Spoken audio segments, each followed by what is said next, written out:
Hey everybody, welcome back. My name is Abby. I'm with Fitness is Medicine. Today we're going to do another great strength training workout that you can do in your home. Minimal equipment, minimal space, and easy to follow directions. Come into these workouts warmed up and ready to move. 5 to 10 minutes of a cardio workout. Get that heart rate up a little bit, get your muscles and joints warmed up and ready for movement, and get your mindset ready for movement. Okay, today we're going to need a little bit heavier band in a higher position. If you have higher places to loop bands around, that's great. If you've got higher railings or higher doorways, that's great. You could sit on a ball. We're going to do a lat pull. You could sit on a ball, you could sit on a chair, you could kneel on one knee. There's a lot of ways you can do it, but I don't have very tall ceilings or doorways, so I sit on the ground for that. I've got one band here, a set of medium to lighter dumbbells. Actually, I think I have grabbed too heavy of a dumbbell for this one. So you can always switch if you think that you've grabbed too light or too heavy. And then a chair, and that's it. Okay, we're gonna start with a lat pull down, like I said. So I'm going to sit on the floor, and then you want to be making sure that you're pulling down versus leaning back and doing a row. So it's subtle, and it's not going to hurt you, but you really want to work those lats, so those big muscles in your back, your latissimus dorsi. So sitting straight up and then pulling straight down. So you're driving your elbows towards the floor. Good posture as your arms go up. Don't let those shoulders go up near your ears.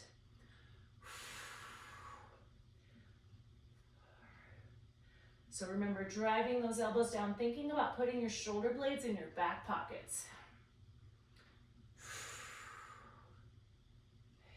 2 more, control that band both directions, and rest, good. Okay, next we're going to do reverse lunges. So you can grab one of your dumbbells if you would like to add a weight.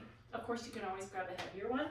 What I'd like you to do is start this really close to something like your cardio machine or your kitchen counter, like at your kitchen sink. So I want your feet like almost underneath the kickboard, underneath the cabinet. The reason for that is because I want you to be able to sit back so that when you get down into this point, your knee is over your ankle. It's not over here over your toes. So this is safer for your knee to keep that knee back. And if you are really close to something, you're much less likely to let that knee go forward because it's going to hit a cupboard or something, right? So you're going to be more aware to be going backwards. And then you use that thing that's in front of you to help you sit back so that you can trust it. Okay. I gotta come forward a little. My chair is in my way.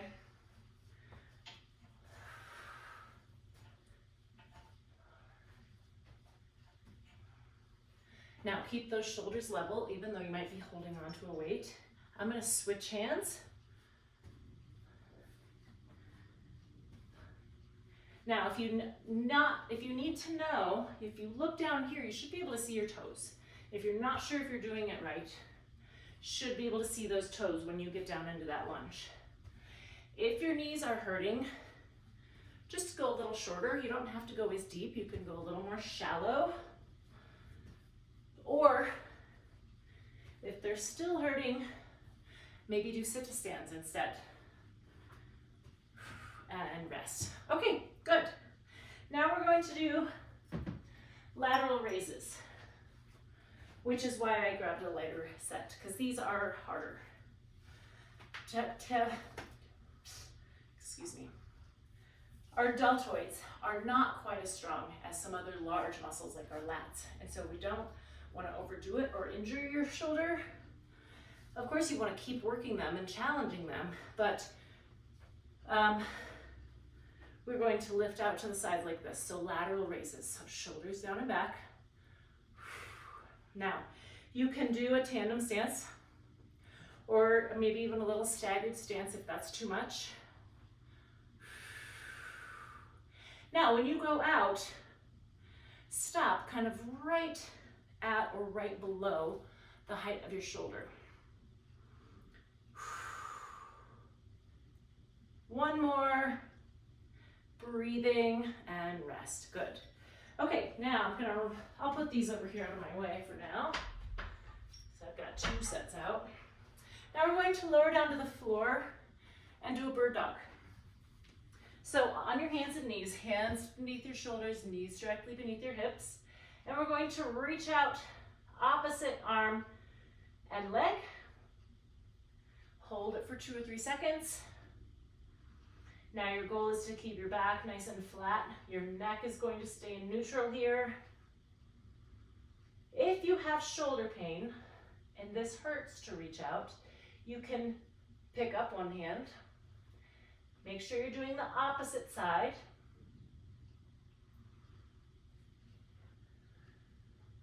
Or if one shoulder hurts and one shoulder feels fine, you can, the shoulder that may hurt to reach out, you can keep by your shoulder back here. If this whole thing seems way too much and you're falling all over the place, you can just start with your legs, working on staying balanced, this is a whole posterior chain exercise. Let's do one more on each side. And rest, good. Okay, stand up slowly. Remember, if you're down on the floor and you do tend to get dizzy standing up, remember, kind of come to this halfway up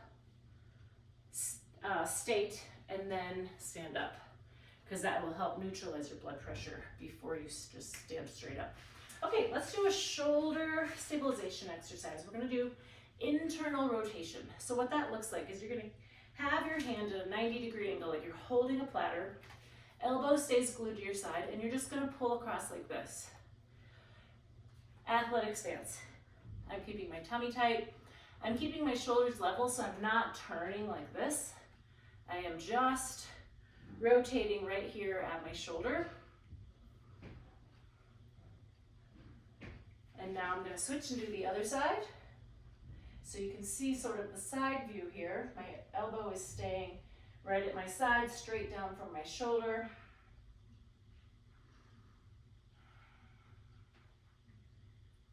And now, conversely, we're going to do an external rotation. So you can just take that band and hold on to it, and you can just pull it apart. So the same thing, you're holding it like you're holding a platter.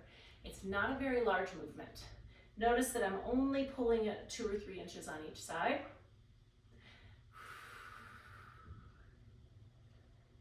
It's really common for people to want to pull way out like this, and it's unnecessary. You really target those muscles way better by keeping that small movement. And rest, good. Okay, so the last one, we're gonna get a firm chair. You could use the side of your coffee table, a kitchen chair, something firm. We're gonna do seated knee lifts. So put your hands underneath your thighs and lift and lower. Now the key here is you're not rocking back. So it's tempting to wanna do this. Use your core, lift your feet off the ground. Lift your knees towards your nose. Now you can think about kind of leaning toward your knees as they come up, sort of a reverse crunch. So you're not, if you were on the ground, you'd be lifting your shoulder blades up off the ground and your knees would be staying in place. Here, you're just lifting your knees, your neck gets to stay a lot happier. And rest, good. Okay, go through all these 1 or 2 more times. Add a little cardio in between, keep that heart rate going, and then follow with a good cool down and stretch. If you need any changes or modifications, please feel free to reach out to me below in the comments or privately. Other than that, have a great workout, and we'll see you next time. Thanks, everybody.